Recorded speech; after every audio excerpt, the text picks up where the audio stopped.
لِبَاسُ التَّقْوَى ذَلِكَ خَيْرٌ, and the libas of taqwa, the clothing of taqwa, that is better for you.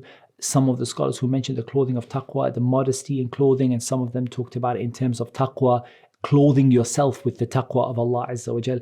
In any case, here we have an equivalence. Modesty in dress between men and women, the same. They are both required to be modest, cover their awrah, and so on and so forth.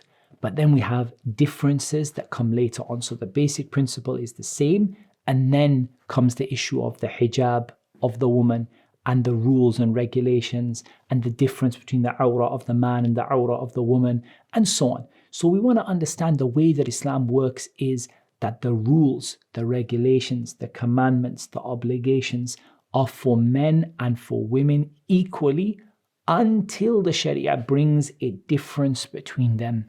And we can take this from the hadith, إِنَّمَا النِّسَاءُ شَقَائِقُ الرِّجَالِ.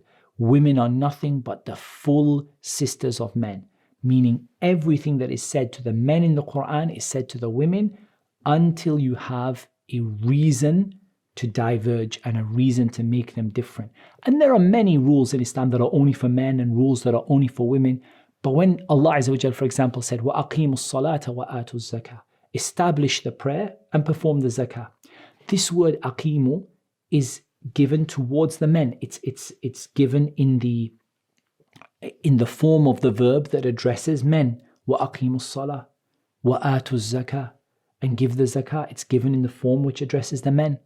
And yet this hadith tells us, إِنَّمَا النِّسَاءُ شَقَائِقُ الرِّجَالِ, women are nothing but the full sisters of men. So the same command goes for the women, that Allah Azza wa Jal tells them to perform the prayer, to give the zakah. However, there are some things that are unique to the men and some that are unique to the women, and those are well established in Islam. And that's such a beautiful balance. That's the balance of Islam. Allah